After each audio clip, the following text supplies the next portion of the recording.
来看台北公馆圆环13个饭店幕开始拆，今仔是拄着工程头一个上班日。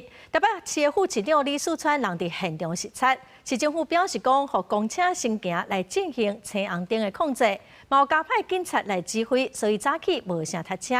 有在等公车的民众是表示讲，比以早加等5分钟，阁算会当接受。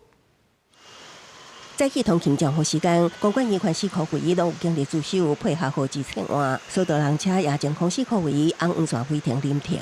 台北市副市长李树川到现场等交通状况。在号志上面，我们来做监控。我们大概早开了15秒的这个公车专用道的这个部分，所以看起来效果还是不错。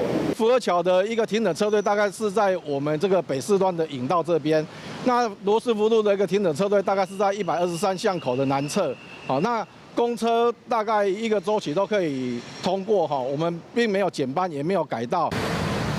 公馆圆环拆迁第一阶段是屯平公车地下道，关西地下道公车改行北面，市府新设置大客车专用号志，早15秒，让公车先行速度。经历部分，站号时间由平日2名增加到14名，以后由5名增加为29名。也毋过站号时间也是有真侪车流，塞到半尾线的状况。我觉得今天特别塞吗？因为开始施工了。没有特别的感觉，没有，差不多最多5分钟啊，有差一点点，不是让人家很难过那种。那个红绿灯那边等，所以到这边来会比较晚一点。